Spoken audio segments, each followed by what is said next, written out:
Welcome to the South Jersey Soccer Cast, where we talk about the Philadelphia Union, MLS, the U.S. national teams, and more. I am Matt. And I'm his father, Jim. Welcome to our season-ending special episode. Today, we are discussing the MLS Cup Final, recapping the Union season, touch on what is coming up next with the expansion draft in the off-season. And next week, we will be switching over to World Cup discussions and coverage next week. Yes. So not this week, even though a lot's been going on. Yeah, like rosters have been announced and stuff. We're not going to be talking about that until next week. Next week it is. Yeah. Has there been any big news in the MLS world this week? Not that I know of. Not that I know of. Some other than minor trades, over. but you know. Yeah. I mean, Houston hired their new coach, Ben Olsen. So I don't know how big a news that is. Yeah. But you know. Yeah. Didn't NYCFC make their coach permanent? Yes, they dropped the interim tag. Yes, Nick Cushing is now their full-time head coach. Yeah, as opposed to just the interim. And honestly, he deserves it. I mean, he turned that team around. I mean, they were in free fall for a while. Maybe some of that was due to him, but righted the ship. They went to the Eastern Conference Final, lost to the Union, but they still went to the Eastern Conference Final after what looked like they were done for the year. Yeah. So I can't say it's undeserved. Yeah, I had them clearly falling out of the playoffs for a while. Yeah, and they didn't. And they kept the home game. Well, did they keep a home? Yeah, they kept the home game. Ended up winning on the road in Canada, which no other U.S.-based team has done in the playoffs. Let alone against that Montreal team, which was really strong. Against the So that's good. The only other thing is expansion draft lists are out, but we'll talk about them later because that's preview for what's up next. Yes. So that's it. So let's do things a little different. Let's start with our match recap. This week, there was one match. Yeah, it was the MLS Cup Final. If you haven't seen it, go watch it. Go watch it now. Yeah, because it's exciting, and come back to us later. Yes. Incredible game. Yes, incredible. Because game. Spoilers are going to happen, and if you didn't watch the game, you might be sad. Yeah. Anyway, go watch the game anyway. If you've seen it already, go watch it again. It's that good. It is that good. Except unless I can't watch it again fan. yet. Yeah. Yeah. Unless you're a Union fan, you might not want to watch that again. Yeah.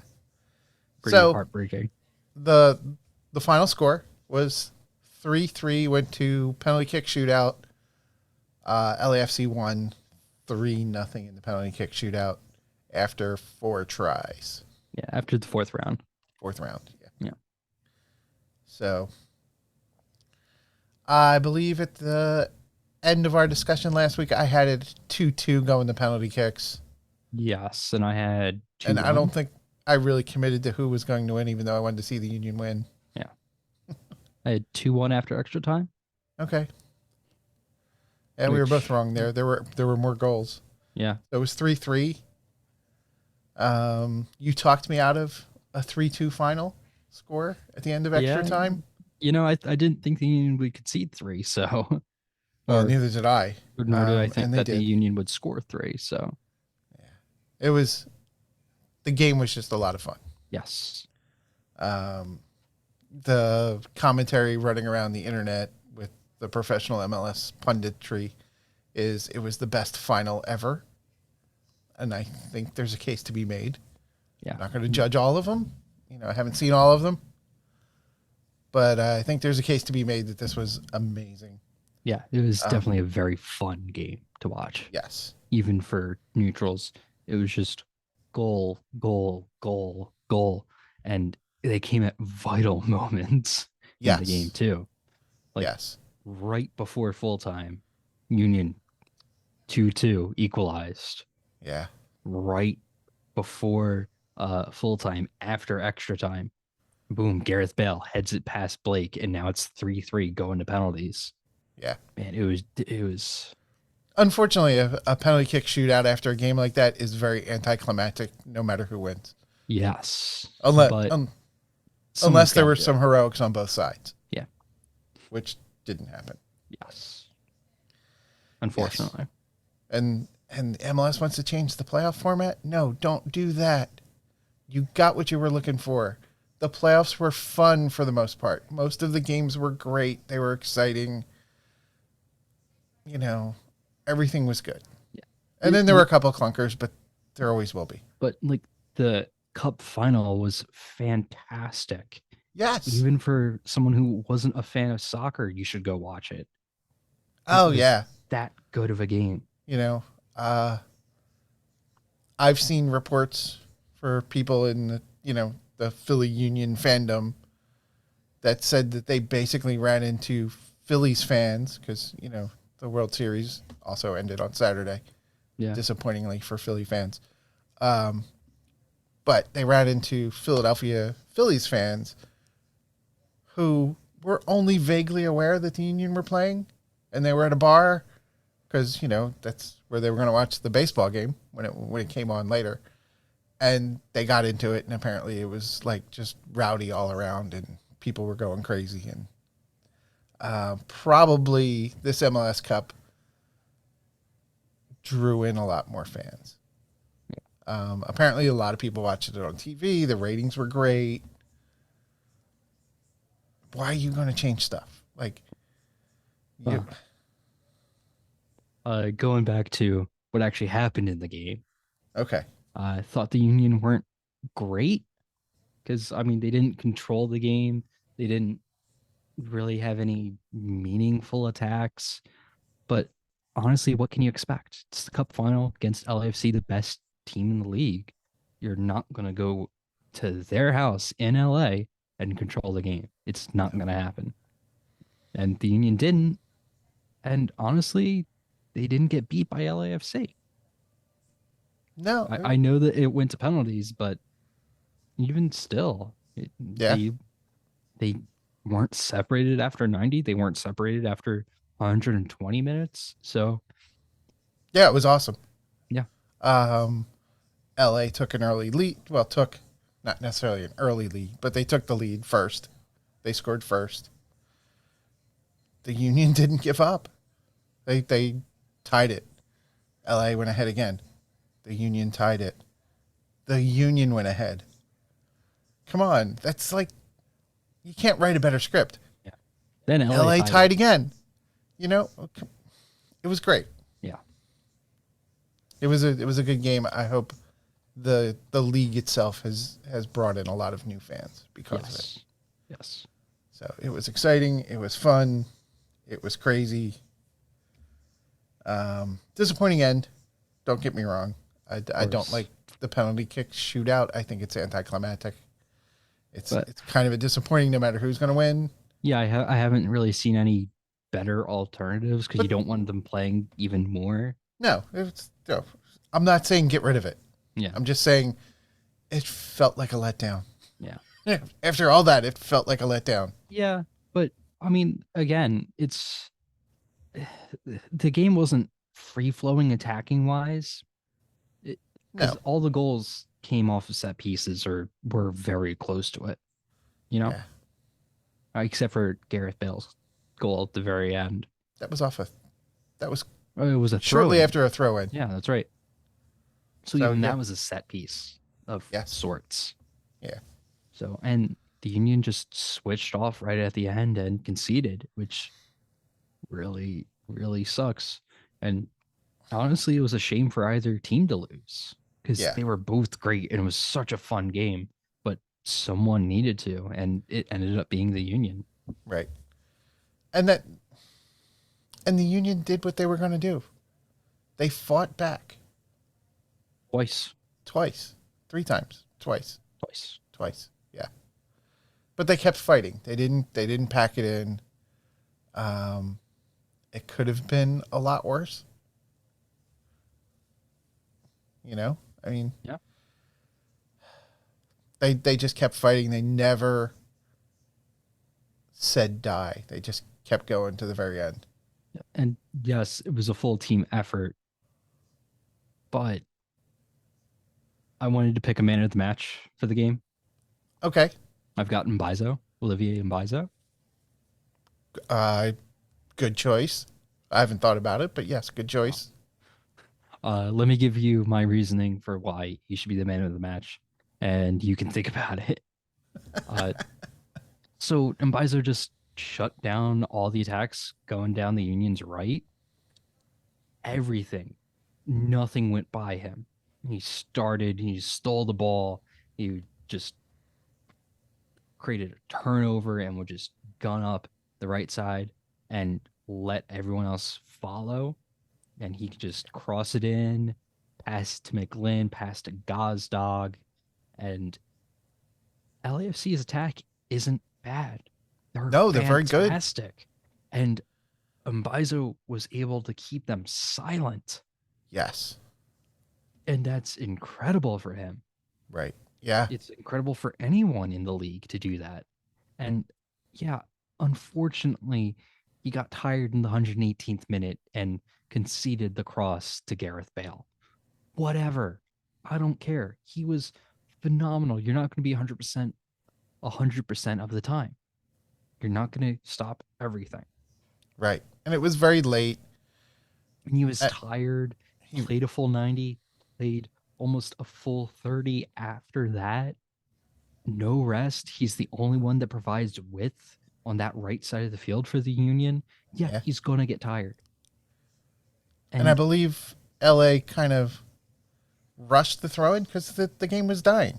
yeah, and they needed to score. Yeah, and the entire team was pretty slow to react to Yes. that throw in. So I mean, everyone was, except yeah, for the two or three LAFC players yeah, that knew what was going to happen. yeah, But he was still incredible. yeah. Um, I thought Burke was having a really good game after he came in until he got hurt. He was doing the thing he does and runs and puts a lot of pressure on the opposing defense. Um, it's a shame about what happened.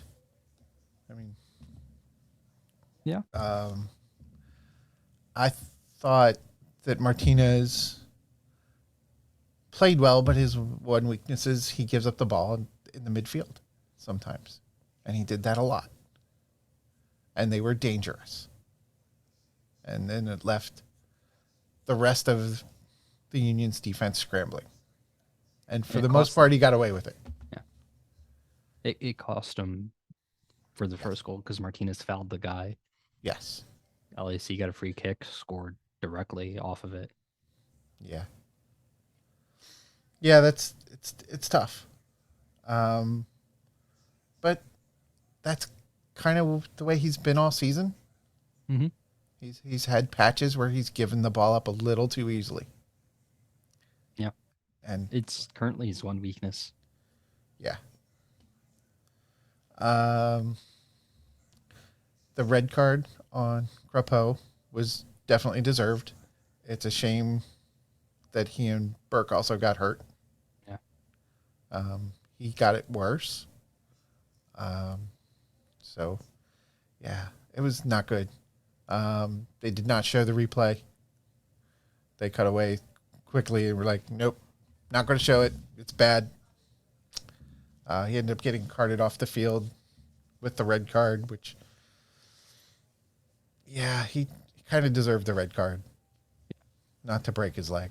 I don't think, it's a sport, and it's not boxing or MMA, right? You're not supposed to be hurting each other like that. No. So But injuries do happen. they do happen. It's And it's just sad when it does. yeah, it's especially sad because now Crapeau is probably going to miss the World Cup, Oh yeah, I think definitely. which is real unfortunate for him because who knows when Canada is going to be back. 2026. Yes. Maybe. Yes, they will. They're one of the host countries. I don't know if FIFA's going to allow 3 host countries automatically to enter because they haven't allowed more than 1 in the past. Okay. Well, we got to get through this year's World Cup first. Yeah. And we said we weren't going to talk about that. Not yet. But talking about the game. Yes, talking about the game. Yes. An injury. It is a shame. Yeah. And an injury like that, maybe you don't come back from. I don't know how old he is. I don't think he's that old. I also don't want to speculate about it. Right. No, apparently he needed surgery and it went well. Yeah. So we'll see. It's about as much as we're going to talk about on his injury. Yes. Or at least as much as we should talk about. Yeah. The other thing that I was really disappointed at in the game were the fans who were throwing bottles on the field. Yeah. Come on, this is the MLS. We should be better than that. Unfortunately, it's a part of soccer culture around the world. It's one thing that I would love to not have happen in the US. Yeah. I know it's happened before in the US. It's still not acceptable. Right. We can and should be better as fans. And we should self-police. Yes. As fans. If you see another fan of your team doing that, you should call them out. Yeah. And, at some point, players are going to get hurt. Yeah. And it's just don't do that. I mean, we can be better. We should be better. It's the bare minimum to not throw trash onto the field at players. Yes. It's just, I don't like to see it in any sport, anywhere. I know it happens around the world. Every league has had to deal with it. And I think, we should strive to be better. Yes. Not because we're arrogant or anything. It's just, let's be better people about this. Mm-hmm. We should just be better people and not accept this as a part of sport. Yes. So, again, I enjoyed the game. Thinking about it, it hurt a lot. The loss hurt. But the more I think about it, the more it was a great game and it was a lot of fun. And yeah, it still stings a little when, the Union lost, but it is what it is. Mm-hmm. I was glad they were there to play that game. And I am happy that they put up the big effort that they did and fought back. And just in general, I thought it was a good effort. Were they a little sloppy? Yes. Was LA not quite as crisp as they should have been? Yes. Also, yes. So it's why both teams conceded 3 goals. Yeah. Yeah. So it's hard. It's the end of a long season. The playoffs were not necessarily kind to either team. There were some rough games there. Yeah. But end of the day, Union came up just a little bit short. Yeah. And they just weren't good enough, which unfortunate that it happens, but it happened. Right. Yeah, only one team can win. Yeah. Once you get to the playoffs, only one team is finishing their season with a win. Everyone else is with a loss. Everyone else loses. Yep. So, all right, let's move on to the season recap, unless you got more to say about the game. Other than who was your man of the match? I can't argue with your choice. Okay. So you're also going with Mbaizo. I'd really love to say Elliott for scoring a brace. Yeah. But he also gave up that last goal. Yeah. Like he was there. He was in position too. Yeah, he just lost that header. Yeah. It's tough because again, it's just really tough to pick. Not a lot of standout players, No. but for me, it was Mbizo. Yeah, I mean, he exceeded most people's expectation for sure. It's not even just about exceeding expectations. He just played the best for me. Yeah.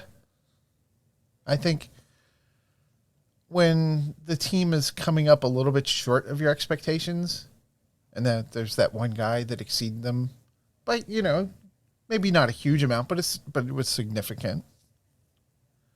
I mean, the traditional criticism of him is that he's just not the shutdown defender that people would like him to be, and he played that way this game.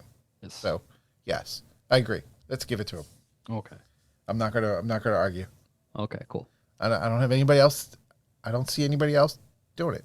I Getting mean, the obvious second choice is Elliott because he Yes. did score twice. He put the Union in a position to at least draw and then put them in a winning position. Yes. He then gave up the tying goal, which is unfortunate. Yes. But I also wasn't entirely happy with his defending all game.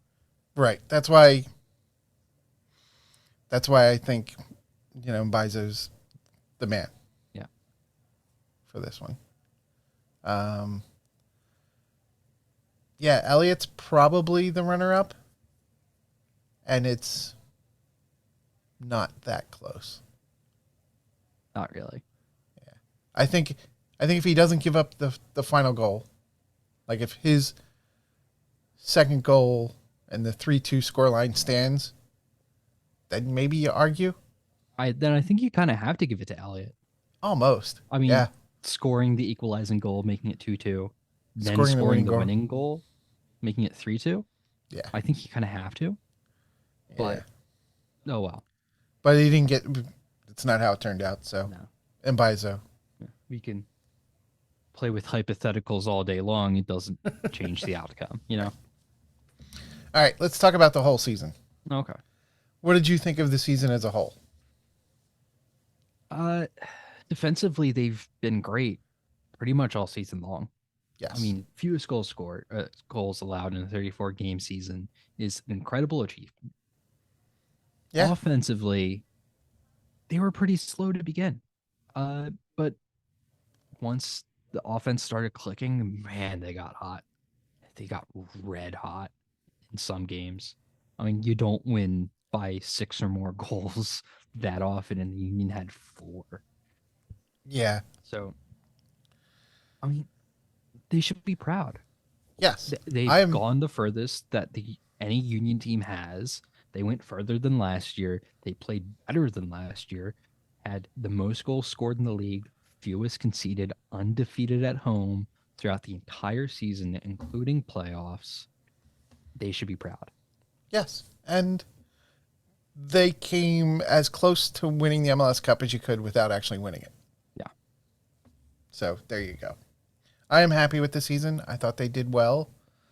I thought they survived the rough patch earlier in the year. I wrote down a bunch of good things, right? I just made a list, right? Yeah. 4 6-0 or better wins.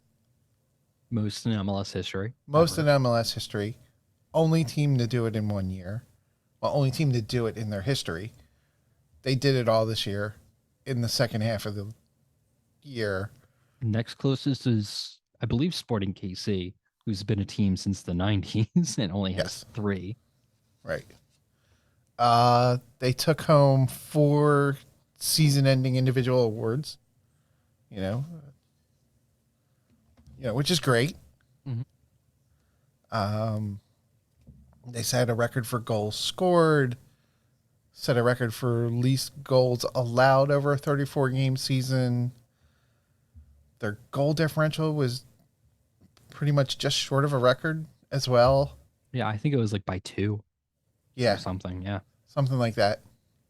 They were unbeaten at home, as you mentioned, both during the season and in the playoffs, which is great, right? Nobody else did that. right? Everybody else lost at home. What they had 13 clean sheets, 14. Something like that. Yeah, They had a lot. they had an awesome playoff run. Other than like for up until uh, the one part of the New York game, but No. Yeah, but they had a good run. No, I mean yes, making the Cup final is a good run. absolutely. I don't care. I wrote down a couple disappointing things for the season, I guess. So they phoned in the Open Cup early round and ended up losing. Yeah. And honestly, I think that was a good decision in the end. Maybe. Because you win that game against Orlando in the Open Cup, now you're playing even more games. And you know how small the Union's roster is. That's next. There's Yes. not enough depth. Yeah. They, And advancing in the Open Cup makes that problem worse. yes. So I think they made the right decision because they knew they didn't have enough enough depth to compete for the Shield and Open Cup. Yeah. So they made the decision, figured out which one was probably easier to win, said the Shield, didn't win it, lost on a tiebreaker, but that's what happens. Yes. I thought they played significantly worse when they were missing a single starter. Whenever that happened. And it didn't matter who it was. If they were missing a starter, they played worse. Yeah. And I think it was that's noticeable. the problem of depth. Yeah. And the other thing was they let too many leads get away from them and ended up settling for draws early in the season. Yeah. That was Frustrating when it a happened. big problem. Yeah. I mean, it was great because they were leading the East because the other teams were losing. Yeah. But it didn't get them far enough along. So, and convert one of those draws into wins, and now you get the Shield, and now you play the Cup Final at home in Subaru Park instead of at LA. Yes, just one. Just anyone doesn't matter. And they were leading most of those games. Yes, they gave up the lead pretty much in every single one of those games to tie. And it was frustrating. I found it a very frustrating part of the season. Absolutely. Because you could see that the offense was scoring, then the defense would just concede. And it was like, well, there you go. Now you just threw the game away. So but even so, they still conceded a very small number of goals over the course of the season. And even so, during that stretch, they didn't lose. And they weren't giving up a lot of goals. No, they weren't scoring enough. But they weren't scoring. They scored enough to win. They conceded enough to tie. Yeah. One of those needed to be more. I believe they gave up 3 goals, 3 times the entire year? Yeah, I think including the Cup Final. Yeah. And of course, lost all 3. So, what can you do? Yeah, that was my bad things for the year. Again, that's a much shorter list. It is. Because they were good. They were good. They were a lot of fun to watch. Watching the 7-0 against DC United at Subaru Park, and then the fireworks was an awesome night. Yeah. Watching, the other matches, when we watched them on TV, good wins, good solid wins. They were dominating teams. They were just putting teams away and not giving them a chance. Right. It was a great season. And getting to the point where they're subbing in their entire offense and still scoring 3 goals afterwards. Yeah. That was bizarre, and it was just crazy. Yeah. It was a lot of fun. It was, just plain fun. Absolutely. I mean, I don't know how else to put it. It was just fun. And the players looked like they were having fun. Oh, yeah. Great. Yes. They looked like they were having fun all season. Yeah. I imagine that made the disappointment pretty shocking in that locker room when the cup final was over. I think they took some of the losses pretty hard. But overall, I believe they had a fun season. It would be hard to imagine that locker room was not fun. And even the players have said as much, but I'm not entirely sure that the players would admit when the locker room's in a bad spot. And I'm sure winning helps a lot with that. Yes, winning does help a lot. But honestly, hope to win a trophy next year. Yeah, About as much as I can say. yeah. And I think they're in a good spot to do it. We'll see what the offseason brings. Yeah. Because who knows? The January transfer window is going to be very interesting. Yes. And I have no idea what's coming down the pike for that. Yeah. All right. So you got anything else for the season as a whole before we talk about individual players? No, actually.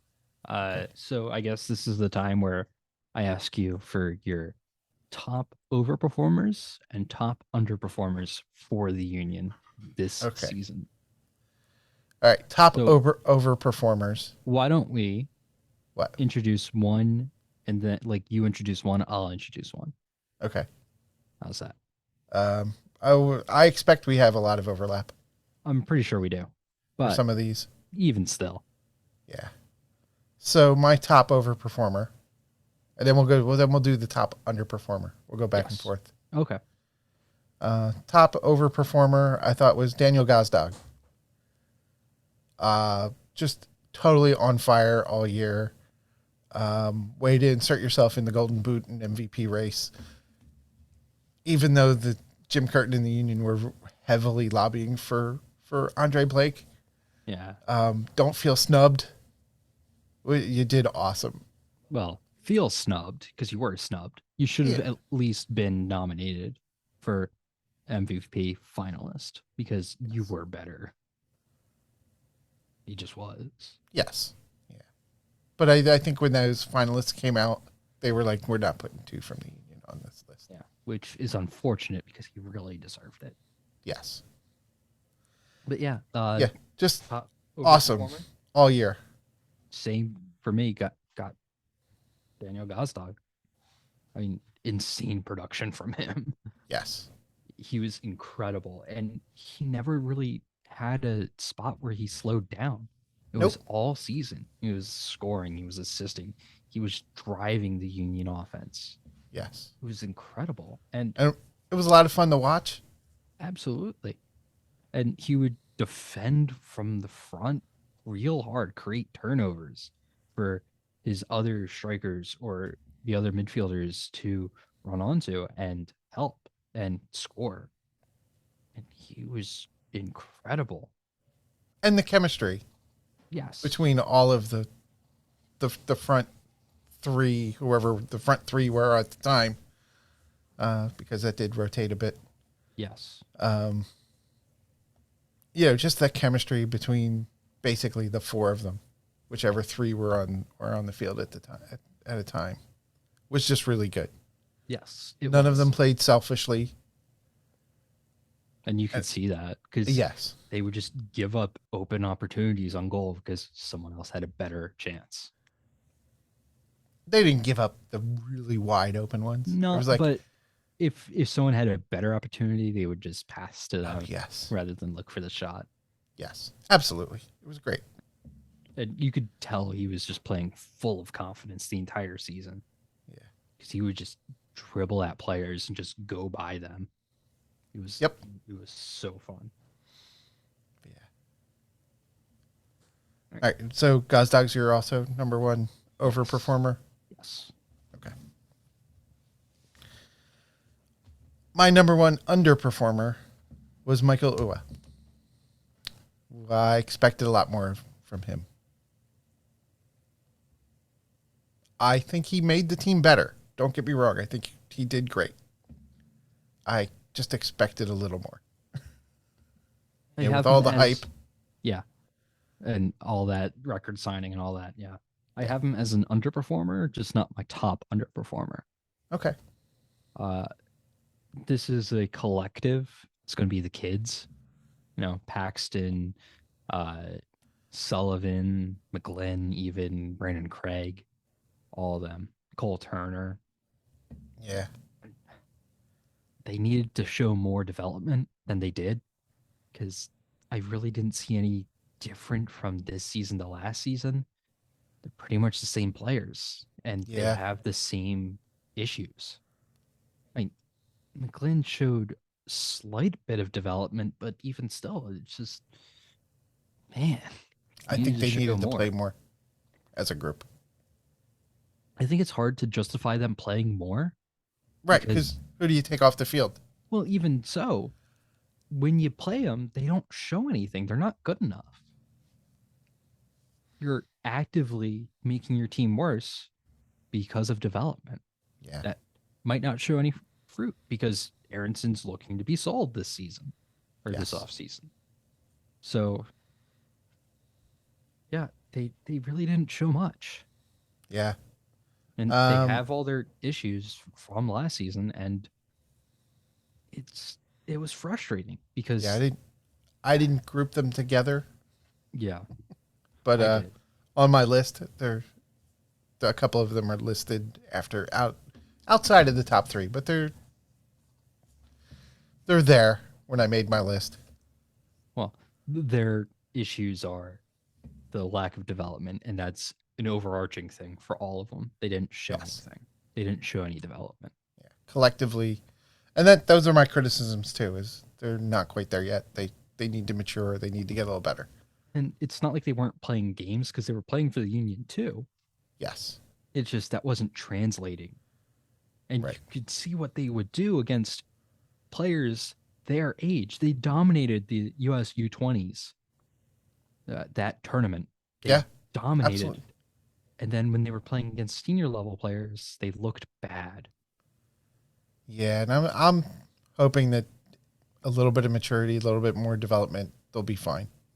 I mean, the top goal scorers for the US U20s was Sullivan and Aronson, Yes. and they never looked threatening at all. No. So it was unfortunate. Yeah. Right. All right. Who's your next overperformer?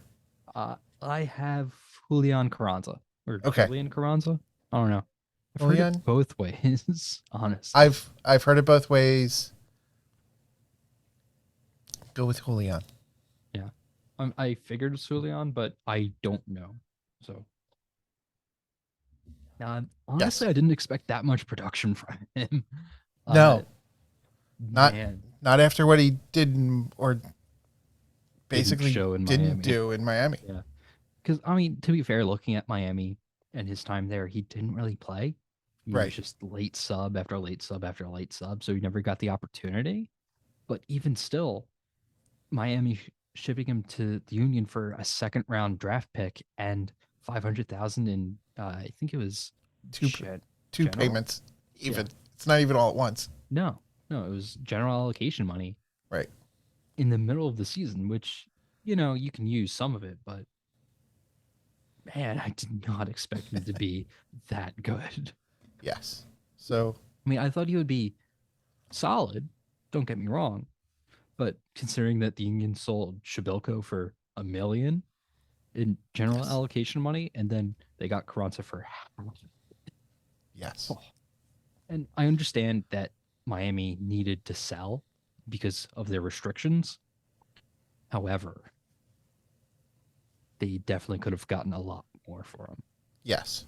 If he So was as good as teams thought, there would have been a bidding war and the Union would have paid more to get him, if yes. not someone else. Right. So Carranza made my list. Also, not second though. So, but I wrote one single note: steal of the century. I know it's still early in the century, but he's going to be the steal of the century when it's over. Yeah, that transaction was Easily the best signing the Union's made this season. yes. Yeah. So my second place overperformer is Corey Burke. He went from struggling a lot of, I was like, well, he's going to retire soon. It won't be so bad. He's okay to fill in, but nothing special to. He's now super sub and is totally awesome in his role. And totally agree. He would just come in late into the game or defenders were tired and he would just out body them. Yes. He was stronger. He was faster. He was more alert. He would run onto balls from Elliott, from Glesnes, from McGlynn, from anyone. Oh, And yeah. he would just get to that first because he was just faster and stronger and would hold up play while everyone else got forward, which Yes. was great. And he finished goals. Oh, absolutely. He's got a ton of assists and got a ton of goals Yeah. as a sub. As a sub. Yes. And it was amazing. Yeah. Just to watch him work late in the games. Not only was he awesome and putting a lot of pressure on the opposing defense, he was putting pressure on the opposing defense when they had the ball and were trying to get it to their midfield. And they were And getting desperate. And they were desperate. They were trying to get it, and he was just there messing up with whatever they were trying to do. And he's ridiculously fast. Great guy. Yeah. Great player. So that was my second. Okay. So for underperformer, my second underperformer, I have Michael Ua. Okay. I didn't want to put him first because first season came in the January transfer window and stuff. So he's had that little bit of the European season that he had to kind of get over and learn the new team, learn the new language, maybe not new language, but learn the new locations of in Philly and the new system that the Union play.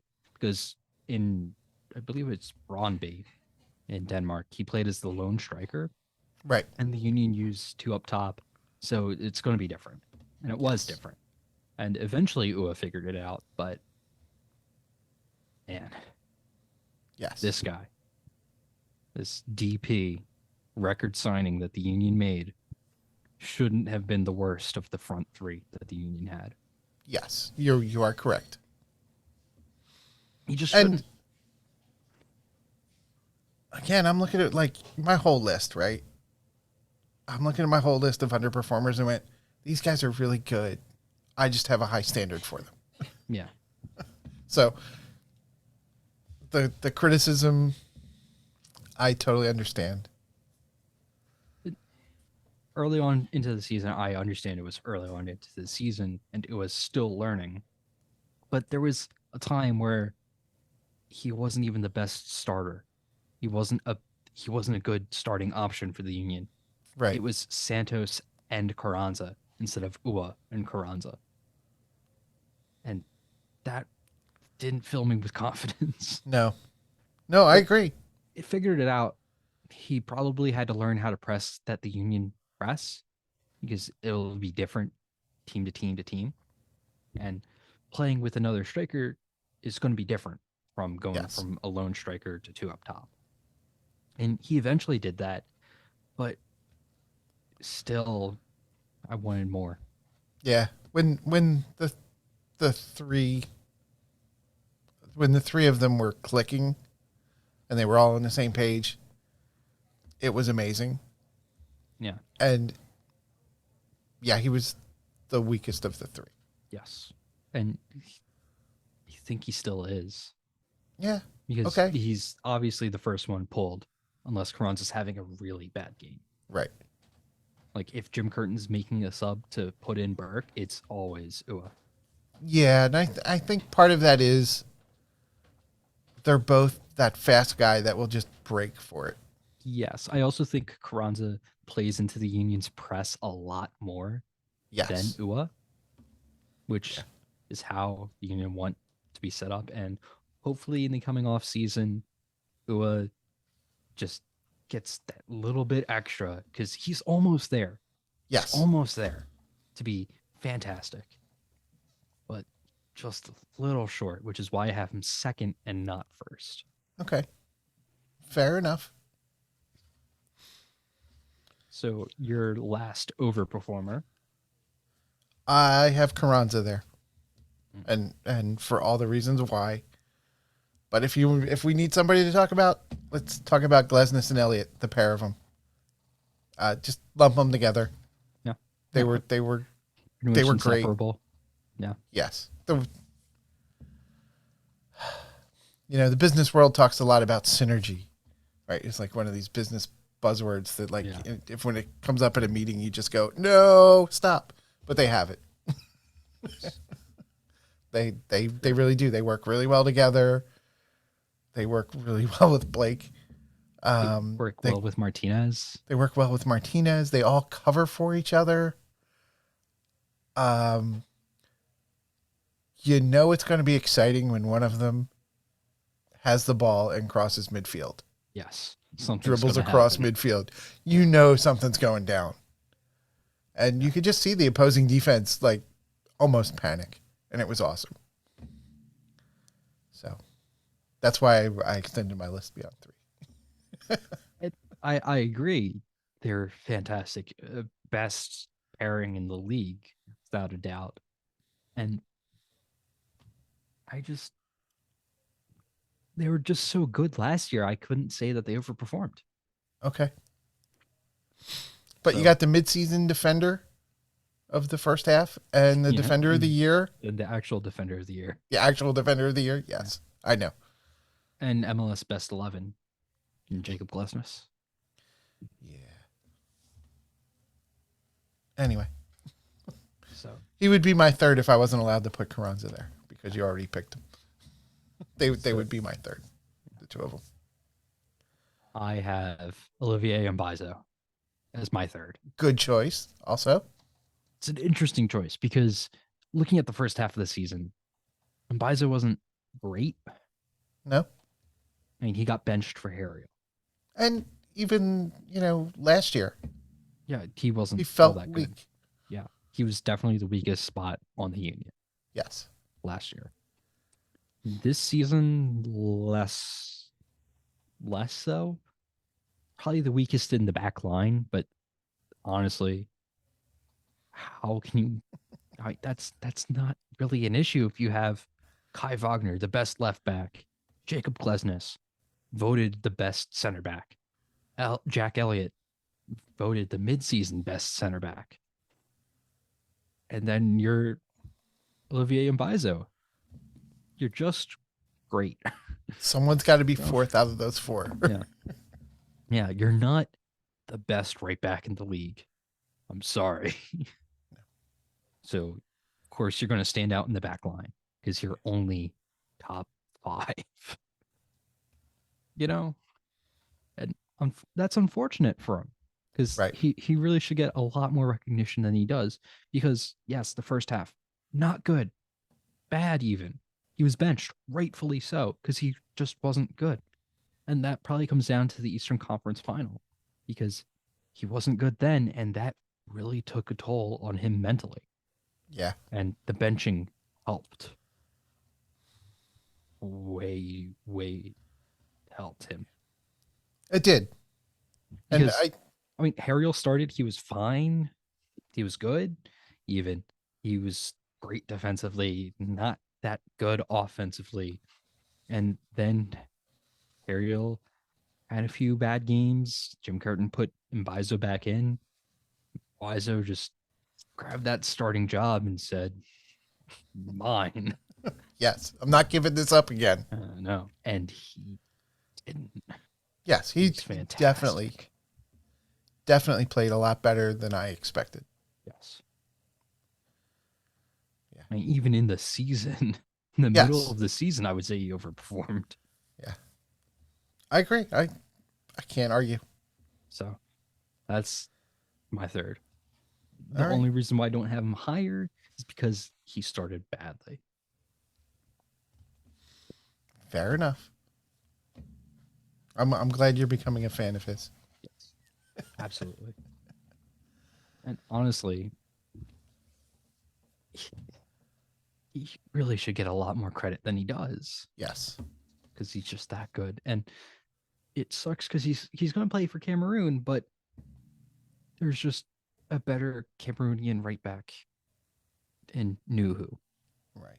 and he plays for Seattle, so he's not even the best Cameroonian right back in MLS, which hurts because he's really good. Well, maybe he keeps on improving and he gets there. Yeah, maybe. So, fair enough. I guess we have to talk about our third underperformer. Yeah. I have the coaching staff. Mm. I think the Union suffered with depth and overuse of the starters. So is it coaching staff or recruitment staff? Is it Uh, the lack of depth or the lack of utilization of that depth? the lack of development of the depth. And Mm. then, because, again, when you rated the kids as underperformers, you said they weren't good enough. Why is that? They're not good enough. And if they were good enough and they weren't being played, then it's definitely the game day coaching staff. But because they're not maybe brought along enough, I don't know where it goes, right? I don't know. Yeah. Is it the recruiting? Is it the coaching? Or is it just the fact that these kids are 19 and 20? Or they just might not be good. And they might never be good enough. Who knows? Right. Because I mean, it's hard to develop people and say, yes, we're going to give these guys game time when they don't show that they deserve it. Because it can Yes. cost you games. Yes, it could. It didn't this season, but the Union never really gave him chances, except for Yeah. McGlenn. And he's been 50-50. He's had great games. He's had very bad games. So I don't think he should start. I don't think he should get a lot more game time than he has. And he's been the best of the kids, of the 5 of that uh, academy class, which is unfortunate because the Union really pride themselves on homegrowns. Right. And this season, just they weren't good. Yeah. So, I mean, hopefully that gets better. Yeah. I mean, we're going to talk about what we're looking forward to. Yeah. I mean, But yeah, and then you rated the kids as underperformers. I think the staff somewhere, coaching, recruitment, whatever, have let them down and not developed them enough. I just know year to that year. the coaching staff has success in development of youngsters and development of the youth because you saw that with Brendan Aronson. You saw Yes. that with Mark McKenzie. You saw that with Austin Trusty, who's now playing in England. And it's hard to say that the coaching staff failed when they have this just list of successes. Again, underperformers. Yeah, These I know. people didn't quite reach the bar I wanted them to. I know. I know. I'm just saying you're saying it's a failure of the coaching staff. Well, maybe failure was too harsh. Yeah. It And was an underperformance. and to make a maybe slightly accurate comparison, looking at NFL rookie quarterbacks, right? Yeah. People blame the coaching staff for a lot of it. And sometimes the quarterback just sucks. That's true. And there's not much you can do. So Yes. But different like you said, sport, you wanted more development year over year, yes, and they didn't show it. and they didn't show it. And I don't know who that comes down to. Right off the list, I have Aronson and McGlynn for basically not developing enough year over year. So And Quinn Sullivan. and good, yes, but Because I stopped at 5. he had like the fewest amount of minutes of the 3. Yeah. And he showed the least. And honestly, he was okay last season. He scored some pretty cool goals. Although I think that's more of a Anthony Fantana situation where the opposition really doesn't have a lot of film or notes or whatever, and Sullivan just kind of sits there waiting for openings that the opposition won't know about Right. because they don't know about the player. And I don't think that's really a good recipe for development. Right. Or I don't think that's a good recipe for success in the league because you're gonna get found out. Yes. And it was really hard to watch Quinn Sullivan get any kind of minutes this season because you just knew that he wasn't really going to do anything, Yeah. which sucks because I I want them to do well because it'd be great for the Union to have this core of homegrowns that play for them, Yes, that would be awesome. but they just didn't show it. Yeah. All right. So who was your final underperformer? Martinez. Okay. He had too many giveaways in the midfield. Yeah. Just put him in bad spots, and Union had to defend right outside the box, and it was just hard. It was and it burned them enough times. And a worse defense, and that kills your season. Yes. Costs you way too many games. I mean, the one bright spot with Martinez is he didn't seem to be the yellow card magnet that he was last year. Yes, absolutely. I mean, he certainly got yellow cards. I am under no. But like that level's up that here from last season, it was way down here. Right. Yeah. Yeah. I mean, toned that way down. Yeah. Didn't he? He only missed like 1 or 2 games for yellow cards. Yeah, not many. Which, as a defensive midfielder, you're going to get yellow cards because you're going to have to foul people sometimes. Yeah. And last year it felt like he missed every third game. Yeah. Which I know wasn't the case, but yeah, it felt like it. And I understand Martinez wanting to do too much in passing and stuff. Because if nothing's open, if like Flock or Bedoya or Gazdag aren't open, who do you pass to? Because there's going to be an attacker behind you who's pressing you, trying to get the ball. And there's attackers in front of you pressing you, trying to get the ball. So you can't pass back because that's bad. Right. And sideways doesn't really do much for you. So, and those are the ones that get cut off too. Yeah. I understand him having the need to hold the ball on for too long. And I understand him taking on defenders to create stuff, to go past people. It's just the turnovers cost the Union a little too much for my liking. Yeah. He was still fantastic as a destroyer. Again, these are people that came up just a little bit short of our very high expectations. Yeah. So, yes. He wasn't as good as in previous seasons. Yes. And it was the giveaways. It wasn't his takeaways, right? No.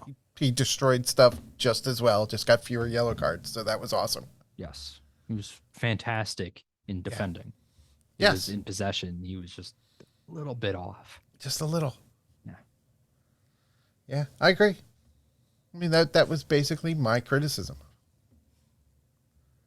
So that was it. So I mean, again, the overperformers beat a really high bar. The underperformers came up just a little short in a great season. Same high bar. That same high bar. And honestly, I think the bar went up as the season progressed. I think so too. In my brain. Yeah. I wanted more. I wanted them to play at those peaks more. I mean, when you saw the first 7-0, you're like, wow, this team had a fantastic game. Then they won 6-0. Well, like, wow, they really did it again. At the 7-0, I went, part of it was, yeah, this team is actually pretty good. Where was this earlier? Yeah. Wait, is DC really this bad? Yeah, I think part of it are the DC players trying to get their head coach fired? Or Are they really trying at all? Yeah, it was a very low point in DC's Yeah. season. They had to face the Union twice. It And was not then, good for them. well, then the Union won 6-0 against Houston, Yes. Colorado. Which one was first? I I think it was Houston. think it was Houston, Yeah. then DC, then Colorado. Yes. So Okay. it was then DC again. Sorry. Yes. DC, Houston, DC again, Colorado. I believe that was the So way it went. Union won 7-0 against DC. Shocking, fantastic night. You're like, yeah, everyone on the Union just had great games, and probably everyone on DC had just had bad games. It Yes, can and happen. was this a fluke? Yeah. And then the 6-0 against Houston happened, and you're like, that's not a fluke. This is the second time it's happened. Yeah, but And Houston was bad. yeah, Houston's bad, but you don't just beat teams 6-0 because they're bad, you know? Right. Because then they went to DC and beat them there 6-0. And you're like, okay, that really sucks for DC. Yes. Losing And 13-0 on aggregate. yeah, then what's you don't want to embarrass professional athletes. No, but the They Union come did. back really hard the next time you face them. Not this And DC it team. didn't happen with DC. Yeah. Yeah. And then they beat Colorado 6-0. And man, that bar is Yeah. And that wasn't but they were still winning like 3 and 4. They were still scoring 3 and 4 goals a game and giving up nothing. And also losing 3-1 4-0 at the end. Yeah, well, they did that too. So Turn one of those losses into a draw. Yeah. Probably not the Charlotte loss because that would have been really hard. Yes. And that was an embarrassing loss. Yeah. But okay. Overall, it was really good. You're not going to be perfect all season long. Nope. I'll take being perfect at home though. Yes. Very much so. I'll take not necessarily being perfect at home, but being undefeated at home. Yes. That will get you a good season no matter what. All right, enough looking back. Okay. We have something to look forward to, or Do we? something to worry about. Yeah. The expansion Some draft. things. Yes. So, do we want to list the players that are eligible for the expansion draft from Philadelphia? Or do you just want to hit some highlights? I mean, there's only 6 of them. There's only one highlight, really. It's Bedoya. And it's Bedoya. He went unprotected. Yes. But I don't think St. Louis is going to draft him. I don't think so either. I mean, he's probably in his last year of playing. He's old. He was injured. He couldn't recover. Yeah. He's a great locker room guy. Yes. Don't get me wrong. Fantastic presence, fantastic leadership. And I could make the argument that, yes, St. Louis should draft Bedoya because he will keep heads on straight when you're going through your expansion season and you're losing. Yes. I could see that argument, but that's not a good contract to take on as St. Louis. He only has 1 year left. You're not going to be good anyway. Just, I don't think you do it. There's better players. Take someone younger. Take someone who you could develop. Take someone who might just be good now. Or even take a locker room guy that's going to be around for 2 or 3 more years. Yeah, if you want to take a locker room guy. Yeah. Because this expansion draft, there's some good players in there. There are. Bedoya is not one of them. He's not the guy you select. Yeah, he would be a very weird choice. Yeah. And he's I don't know. Will he want to go to St. Louis? Probably not. Are you going to have an unhappy Bedoya? Yeah. I mean, Bedoya just might retire. if you Yeah. get selected. And that's a risk you're going to have to make. Yeah. And the guy you're trying to bring in because he's the locker room guy and will build the chemistry, you don't want him to be the unhappy one. You don't want him unhappy because he Yes. will make others unhappy. Yes. So, no, yes. Leaving Bedoya unprotected is a risk. I think it's a small one. Yeah, I think it's a safe risk because, yes, it's going to be a risk no matter what, no matter who you leave unprotected. But I think I no, I don't think St. Louis selects him. Yeah. I mean, if they're looking for a locker room guy from the Union, Joe Bendick. Yeah. But, I mean, they already have a starting keeper, so Bendick's not going to start. He'll Right. probably be the backup, and he is a great locker room guy. Yeah. So, I mean, I don't want to lose him either because, No. we need more people giving out candy on Halloween out of MLS trophies. yes. Yeah. Just that kind of cool stuff. I don't want to lose any of the people on the list. No. But there's Will it destroy the team? No. Yeah. Will it be sad? Yes. it would force the Union to deal with Bedoya's replacement a year earlier than they want to, Yes. but I don't think it'd be a major loss. It'll be a loss for sure. And it's the biggest one that the Union have to risk. Yeah. But I think the Union would be okay. Yeah. I think everybody else on the list is sub at best. I mean, Developing. they're depth pieces Yeah. for the Union who had no depth. So, Yeah. But I mean, how good do you think, or if you're St. Louis, how good do you think they are? They couldn't even get on the bench for a team that has no bench. that's true. Yeah, because I'm looking at this list and I'm going, I think only 2 of them played any minutes at all. That's what, Donovan and who else? Didn't Bueno play a few minutes Maybe. at some I point? know he played a little bit last season, but he's mostly been with the Union too Yeah. this season.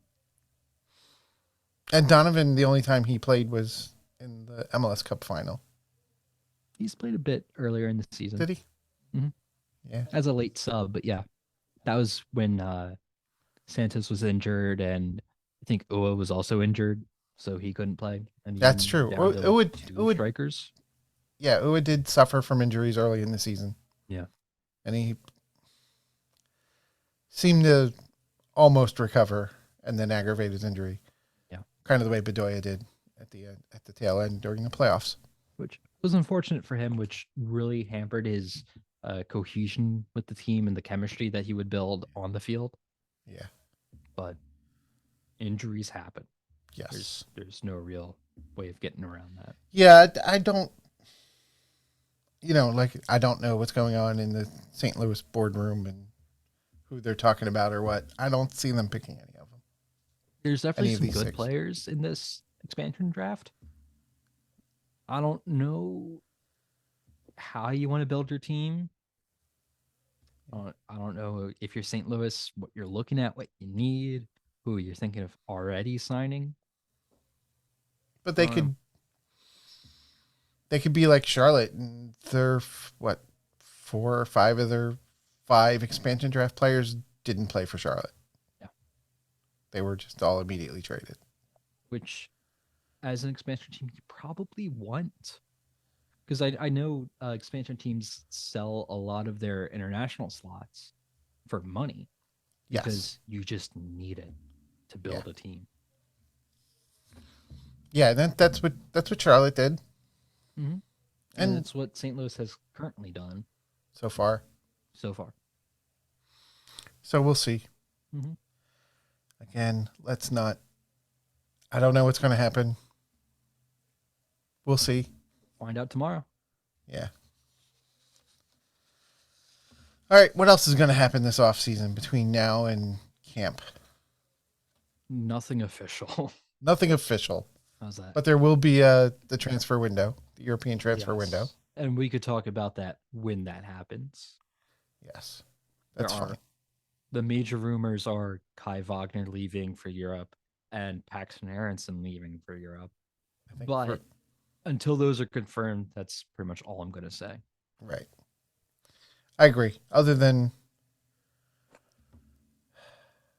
this is many transfer windows in a row that Kai Wagner's been rumored to leave. And each time I think it gets a little closer.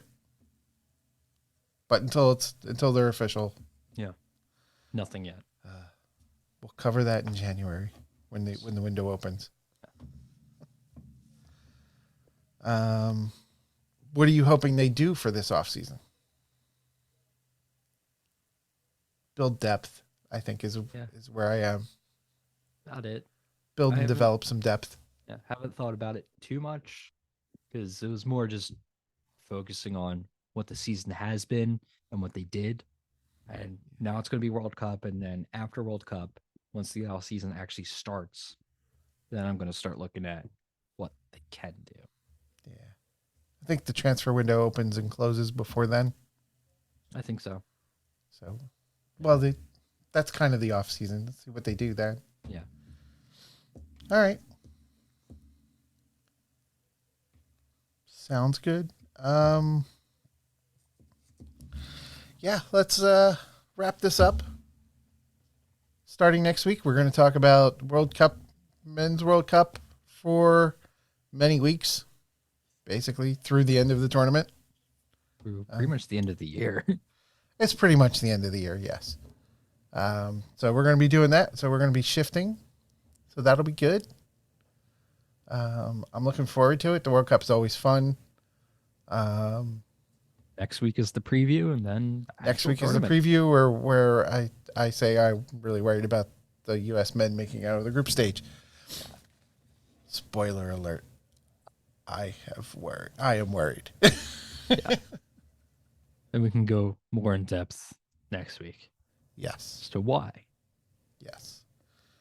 All right.